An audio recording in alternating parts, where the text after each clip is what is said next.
โอ้ทาสีแล้วบาดพี่น้องเอ้ยเนาะโอ้ยโอ้เอาซีมึงดูนี่ซีมือเฒ่าแม่เพิ่นได้เนี่ยอีแม่เพิ่นเฮ็ด มุกเป็ดจิ้มใส่ถ้วย นี่อันนี้ก็มุกสมองอ่ะมาแก้ให้หน่อย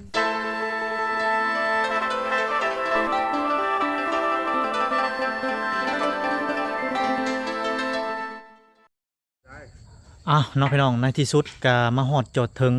เรือนซานบันซองน้องพี่น้องจุดสุมก็ว่าได้เรือนซานบันซองน้องแน่นานแม่คำตาเพิ่นในระหว่างบ่น้อยเดินทางมือเช้ามือเว้นนี่พี่น้องเอ้ยเนาะเกือบบ่ฮอดบ้านพี่น้องโอ้ยซุ่มพี่น้องเพิ่นก็ค้นอันรถโยญาเนาะพี่น้องสัญจรไปมาเพิ่นก็ซอยกันพี่น้องเนาะขอขอบคุณกับคุณทางชาวบ้านเพิ่นพี่น้องเนาะได้ยุกรถบ่น้อยข้ามมาจนมาฮอดพี่น้องเนาะป้าเกือบไปกลับคืนบ้านพี่น้องเนาะย่านครัวตอนนั้นมันจมลงพี่น้อง เป็นตะย่านแห้งเลยพี่น้องเลยบนทางขาดเนาะนี่แหละก่อนอื่นก็ขอกราบทักทายสบายดีพี่น้องเด้อบัดสุขุสุคนพี่น้องมาฮอดจดถึงปุ๊บเดินชามาซองบันไดเพิ่นแล้วเลยได้นี่เนาะโตแล้วไวพอสมควรพี่น้องเนาะก็ยังบ่ได้กินข้าวเพลนบ่น้อยก็ได้จน 3-4 โมงพี่น้องเนาะ ตกใจแห้งพี่น้องย่านรถบ่ฮอดฮอดจุดสุ่ม บนทางขาดมาสุดทางพี่น้องโอ้ยพายุลูกสุดท้ายก่อนสีเบิร์ดพี่น้องเนาะก็เลยมื้อนี้ก็ได้ของกินพี่น้องเนาะมุกเป็ดพี่น้องเอ้ยมุกเป็ดต้มไข่จังหังแล้วก็ขั่วอันสมองงัวเนาะคือทุกสิ่งทุกอย่างนี่ทางอันแม่บ่น้อยเฮ็ดเองเบิร์ดพี่น้องเนาะนี่มุกเป็ดของกินกับทางเท้าแม่เพื่อนพี่น้องนะ เพื่อนก็ฝากมาทางบ่น้อยก็ถือมาหาอยู่หากินอยู่พี่แหละพี่น้องเนาะบ่น้อยก็กินเขาคนเดียวกับบ่แซ่บพี่น้องมากินนี่แหละพี่น้องเอ้ยมีเพื่อนทั้งน้องในหน้าเพื่อนนี่แหละเนาะมาก็พร้อมของกินพร้อมพี่น้องผู้ทางนี้เพื่อนเฮ็ดอย่างนี้ทางนี้เนาะพี่น้องเอ้ยขึ้นมาเพื่อนชานก้อนพี่น้องเอ้ยบาดนี้เนาะโอ้ทาสีแล้วบาดพี่น้องเอ้ยเนาะโอ้ยเอาสบายดีช่างเลยใช่ เป็นไงมาคนเดียวนะสองบ่ไปซื้อยังเกาะซื้อลูกกิ้งซื้อลูกติ้งลูกกิ้งนี่แหละมันอันเดียวมันบ่แล้วเนาะต้องได้2 อันเกือบมาบ่ฮอดบ้านไปเนาะหนทางขาดช่างเอ้ยอยู่แถวตะแล้วน่ะอันนั้นบนเจ้าเห็นบ่ในตะแล้ว04นูนน่ะเด้4นูนนั่นใหญ่ๆนั่นแหละขาดเลยบอลครัวฮั่นแม่นครัวโอ้ขาดก็แบกรถไปอย่าสุกรถไปละข้างโอ้ยเสียวใส่เส้นอื่นๆพึกปวดโผน้ำลายมันเสาะทั้งพื้นเด้จักมาที่ชายน้ำเนาะคือว่าตกกับบ่พานได้เด้เนาะคือว่าตกทางอื่นเนาะแม่นว่าน้ำป่วยเขาขังไหวบ่จักเนาะแม่นน้ำไว้เขาขังไว้ญาติกันออกกันทั่วไปเลยแล้ว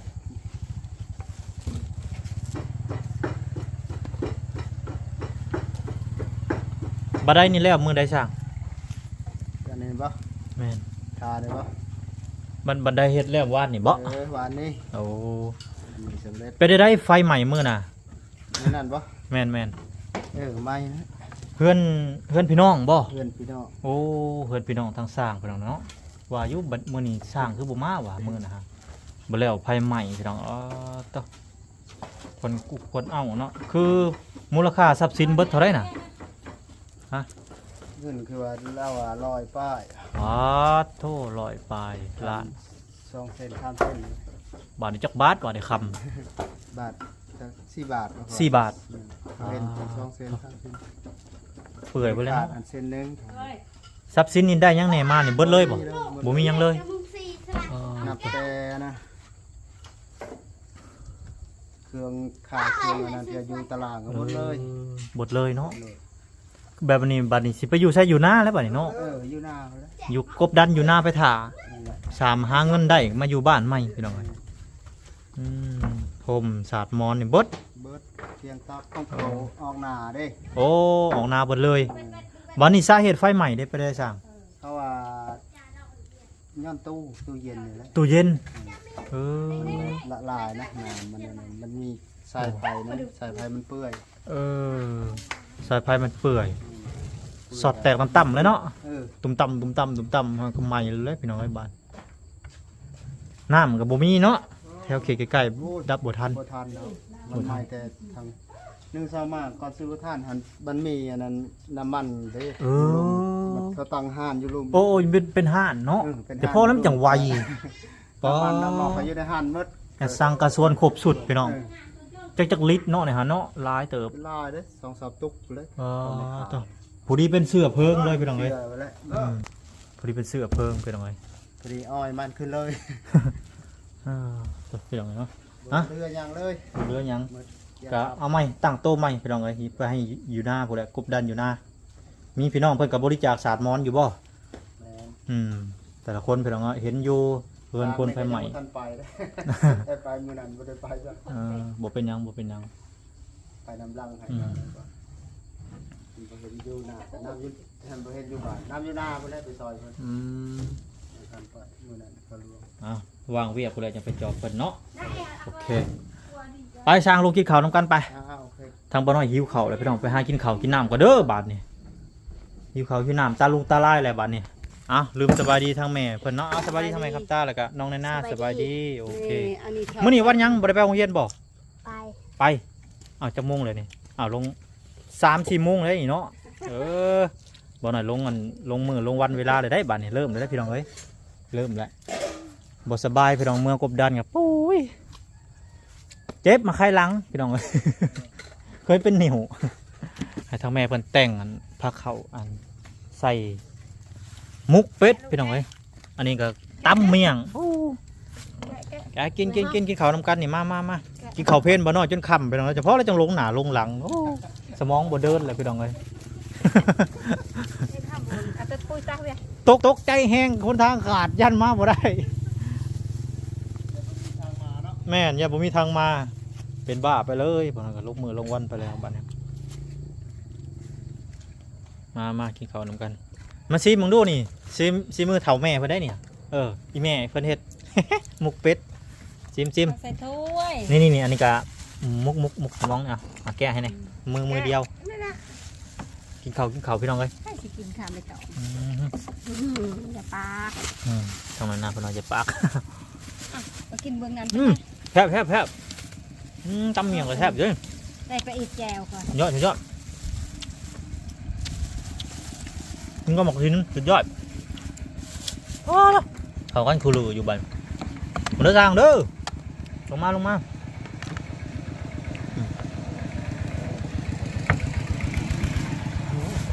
ึงเอาเด้อ ไปแล้วนะบัวจังบัวไปใช้ได้แกเขาว่ะ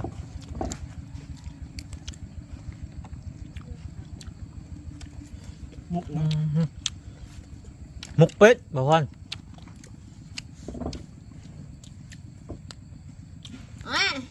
เขากันคักเลยพี่น้องมา โกย ลองซิมึงดู ข้าวก็เอาน้องนั่น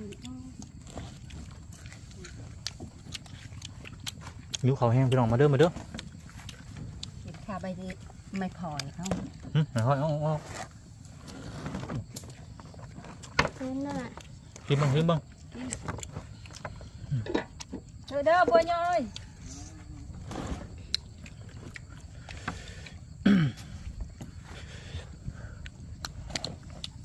พริกครอกกระดิ่งก็สุดยอดแซ่บ เป็นตัวมาผิดไปเป็นกระยำนะเอาเรื่องอะไรหน่อยกิน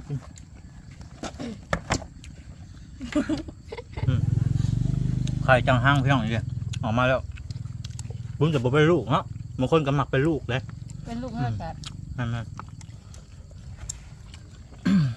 เป็นลูกจ้าแล้วกัน ตัวนี้แหละแก้วเนี่ยไม่ต้องเอาดอกแก้วเมี่ยงจะเป็นแก้ว เขาใส่เที่ยง หน่อยอย่าปะอูกับจ้าเหรอ คือมันดับคาวเลย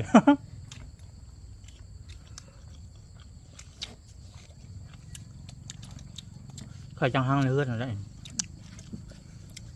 4 หน่วยโบแตกโบ ตลาดเนาะตลาด ไข่ละนั่นแล้วเขาจะเลี้ยงไก่พันธุ์อยู่กันไก่พันธุ์นี่มันใหญ่กว่านี้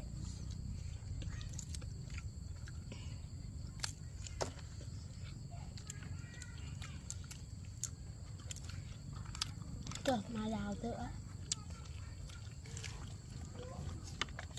เอาไป เรียบร้อยพี่น้องปอตัวเผ็ด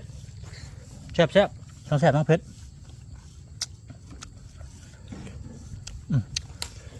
สุดยอด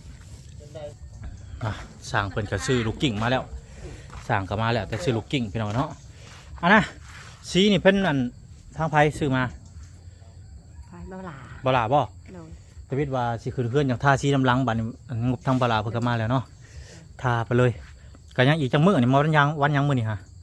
วันพุธ วันพุธพฤหัสศุกร์อีก2มื้อเนาะ วันเสาร์ วันเสาร์บ่บัดนี่ โดย เอาเลื่อนวันเสาร์เอาเลื่อนไปเรื่อยๆพี่น้องเอ้ยเลื่อนจนฮอดมื้ออันเอามันขึ้นหมดแล้ว เอาที่มันสบายพี่น้องเพราะว่า ตะกี้ว่าสิบ่มีสีเนาะบัดนี้มีสีก็เลื่อนไปอีกพี่น้องเอ้ยเพื่อแล้วว่าซั่นซะบ่เป็นหยังพี่น้อง ขึ้นมือได้ก็ได้บ่เกี่ยวพี่น้องมือเยอะมืองามเกี่ยวที่เฮาสะดวกบ่เท่านั้นแหละเพชรพี่น้องเอ้ยขอโทษขออภัยเด้อพี่น้องบ่น้อยว่าไวมันเพชร พี่น้องเอ้ยป่านนี้สั่งแล้วก็ทูเสร็จทู2 คนมาบัดนี้มันจังแล้วไว2 คนทา แต่ทะเลหน่อยเด้อพร้อมเลย สีฟ้าเนาะพี่น้อง ที่ทะเล สีทะเลเนาะบ่แม่นสีฟ้าสีทะเล คือน้ำตกเลย แบบในแบบของบ้านน้อยอะไรพี่น้องเนาะก็สีน้ำคลองให้สีงามพี่น้องเอ้ยสีทะเลนี่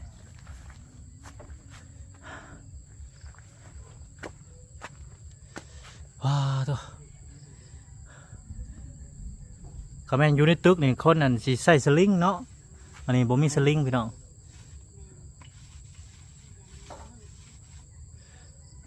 คนเฮ็ดงานสั้นสูงพี่น้องเอ้ย เฮ็ดงานสั้นสูงเสียวได้พี่น้องเอ้ยเห็นนั่นบางคนทาสีอยู่ตึกโอ้ยเป็นเท่าไรสั้นเป็นร้อยเป็นพัน100 สั้น50 สั้นก็ว่ากันไปเฮ็ดเข้มเม่มอยู่พี่น้องเอ้ยเนาะการเงินเดือนกับคำสีสูงๆนี่ก็โอเคพี่น้องเนาะต้องเหมาะสมกับสร้างสีพี่น้องเอ้ยที่สูงๆขึ้นมาเบิ่งทางเทิงก่อนต่อโอ้ผสมน้ำบ่ช่าง นี่แหละ สีน้ หบทางบอลาพี่น้องซื้อสีจักทั้งสั่ง ำซื้อสีนี่ปะ แม่น ทางนึง ๆทั้งนั้นอันนี้เป็นสีหยังตัวนี้ สีแดง สีแดงนี่สไตล์หยังตัวสีแดงนี่ นี่ก็สีส้ม โอ้ถ้าลูกติ้งที่ใส่สีแดงเนาะ สีขาวยังบ่ทันซื้อสีขาว เอาเพื่อทางบอลามาเข้ามาอีกก็สิได้ถามเพิ่นพี่น้องเรื่องค่าส่งค่าสร้างเป็นยังไงครบแล้วบ่ซั่นก็ใช้เงินบาทพี่น้องบาทแล้วสิมาจ่ายสร้างบาทนี้บาทบ่มี ติดหนี้สร้างอีกแล้วทีมงานเป็นจังได๋เพราะว่าเงินบ่ครบสร้างว่าซั่นไปจ้างสร้างอีกบ่ได้สร้างบ่มาหาจักเทื่อแล้ว อันนี้ถ้าเธอเดียวบ่สร้างหรือยังสิได้ล้ำอีกหรือว่าจังไดนี่ วันใดอันนั้นตอนนั้นรับเลย อ๋อเทเลมันสาดมันขาวเนาะมันเป็นด่างสิได้ล้ำอีกเท่านึง วันใดรับเลย ว่างานกับงานนั่นงานยังนี่งาน50หรืองาน100นี่เพิ่นว่าแม่นละ ตอน70 70เนาะประมาณ70ซ้ำมันงบบ่ซั่นซะเนาะงบสำไรเอาสำนั่นอ่ะเป็นยังเป็นจังไงถือว่าจุดนักก็คือค่าสร้างอะไรเป็นจังไงเอาค่าสร้างให้มันรอดก่อน เรื่องนี้ก็งาน70 50ก็บ่ว่ากันเด้อพี่น้องเด้อเพราะว่าตามงบตามมันนั่นถ้าว่าเฮาเช็ดงามกว่านี้ก็ได้อยู่แต่ว่างบบ่ถึงเนาะสร้างเนาะว่าให้งามตอนนี้ได้2ถัง 2 ถังพุ่นแหละพี่น้องเอ้ย โตอันนั้นถังบริเวณถังตัวนี้ตรงในธรรมดาเนาะหลังนี้ คือบ่น้อยก็บอกความจริงเลย 2ล้านเอ็ด อืมทำงานรอดนี่ซ้ำได้ราคา อันนี้ปะ แม่น ราคาสร้างขานี่ปะ แม่นราคาสร้างค่า 3 ล้าน 3 ล้านเนาะจ้างค่าสร้างต่างหากสีต่างหากได้พี่น้องเอ้ย สีก็เอาสีฟอมอันนั้นก็แพ้เลย แม่นอันนี้มันเป็นของกลางบ่ ตรงกลาง อ๋องานกับ70พี่น้องเอ้ย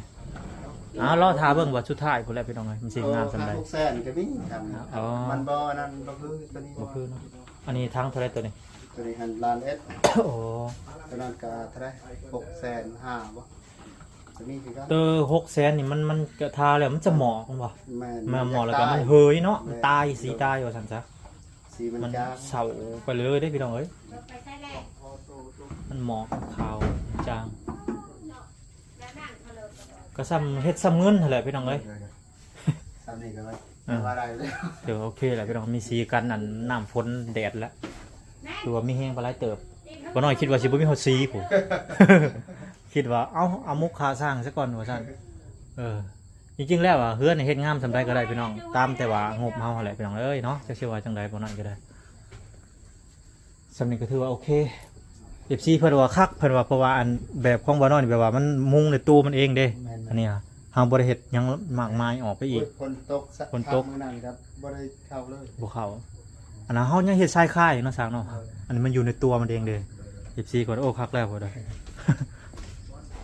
มันเป็นรวดเดียว เป็นอันลวดเลยบ่ซั่นจะบ่เฮ็ดหยังสับสนมากมายแต่แบบมันก็โอเคพี่น้องบ่ถึงว่าสิบ่ฮอด 100% ก็ 7-80 ก็คือว่าโอเคแล้วพี่น้องเอ้ยโอ้พายุพี่น้องเนาะผู้มาเป็นลูกแล้วบัดเจ้าสิตกหามันสีเฮาบ่ยักนี่ก็ได้ สีเปื่อยเอาเลยอย่าเพิ่งมาเด้อ